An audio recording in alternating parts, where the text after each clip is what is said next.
केरे देलन मुंज के जोड़िया, केरे देलन मिर्गा छाल गे माई, केरे देलन पियरी जनेउआ, बैठल छथिन मामा जी हमार गे माई, केरे देलन पियरी जनेउआ, बैठल छथिन मामा जी हमार।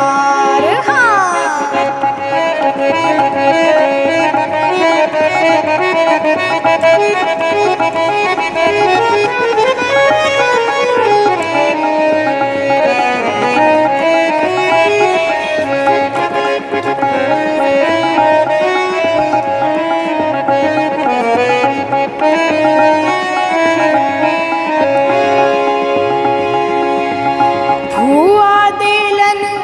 मुंज के जोड़िया, ब्राह्मण दिलन मिर्गा छाल गे माई, भुआ देलन मुंज के जोड़िया, ब्राह्मण दिलन मिर्गा छाल गे माई, पापा देलन पियरी जनेउआ, बैठल छथिन भैया जी हमार गे माई, बाबा देलन पियरी जनेउआ, बैठल छथिन मामा जी हमार गे माई।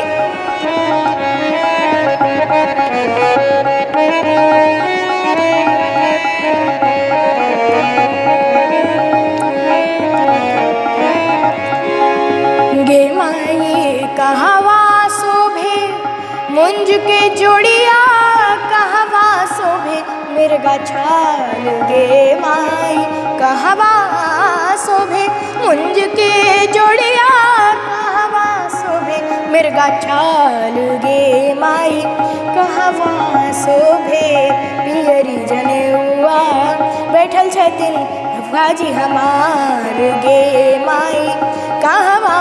शोभे पियरी जनेउआ,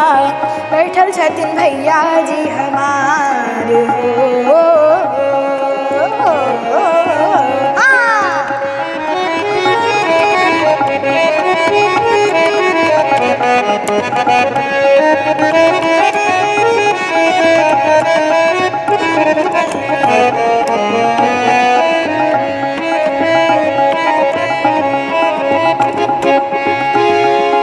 गे माई कांधे शोभे मुंज के जोड़िया, कमर शोभे मिर्गा छाल गे माई, हाथ में शोभे मुंज के जोड़िया, कमर शोभे मिर्गा छाल गे माई, कंधवा में शोभे पियरी जनेउआ,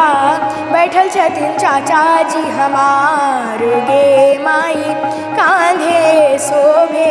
पियरी जनेउआ, सामे बैठल छथिन बाबा जी हमार गे माई, ब्राह्मण देलन पियरी जनेउआ,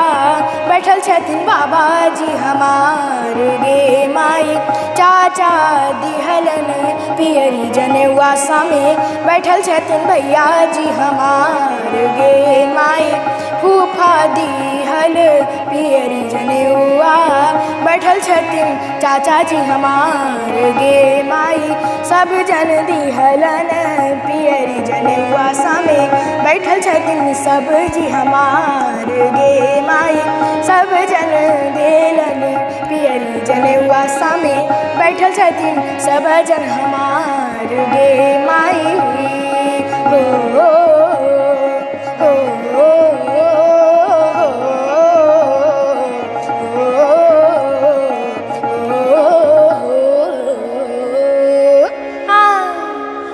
नमस्कार दोस्तों, अगर आपको वीडियो अच्छी लगी हो तो प्लीज़ इसे लाइक, शेयर, सब्सक्राइब और कमेंट करना ना भूलें। धन्यवाद।